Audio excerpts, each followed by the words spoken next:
How's it going, guys? It's Frank from Xtreme. We're all done with the Mercedes-Benz. They got the full front and the window tint.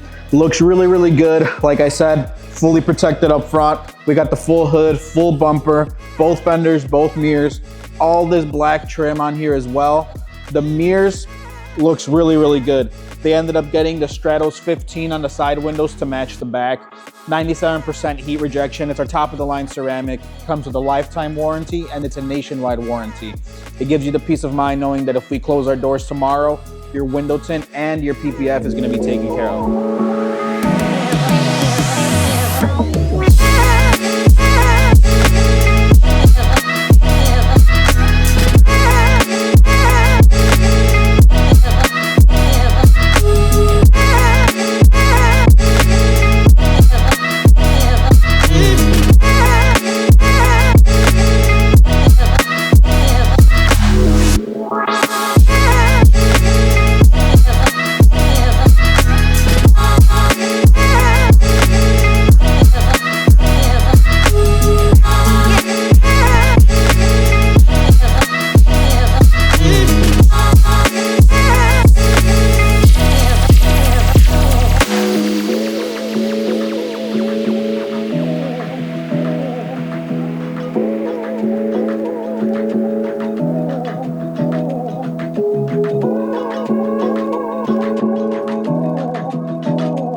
come here, come a little closer. Don't be afraid, no, I don't wanna hurt you. Little more, come near, let me just show you. Don't know, can't talk, let me just show you. Don't be obsessive, it could be intensive, it could be explosive, it could be offensive. Don't be defensive, don't be aggressive, it will be a waste cause we could be expensive. You need a little fee in your life, you need a little me in your life. I wanna see the sea in your eyes, you need to be free. Move, move, body, move, move your body, then you can move, move. And to top it off, guys, our PPF does come with a 12-year warranty. The warranty is going to cover cracking, yellowing, peeling, bubbling. You know, all of that stuff's going to be taken care of under the warranty. Before you get sticker shock with some of the PPF prices, keep in mind it is completely different than vinyl wrap. PPF, ours at least, is 8mm thick. Vinyl wrap is between 2 to 3mm thick, meaning the vinyl wrap's not going to offer any sort of protection for your paint. If a rock hits this hood and it's vinyl wrapped, it's going to tear right through the vinyl wrap and chip the paint. At least with the paint protection film, you know you have 3 to 4 times as much protection as regular vinyl wrap. That's where the big price differences come in. Another thing, our LLumar Valor comes with the built-in hydrophobic coating, meaning it's going to be a lot easier to keep this clean and it's going to be a lot easier to clean in general. It enhances the gloss and it makes it look really, really nice.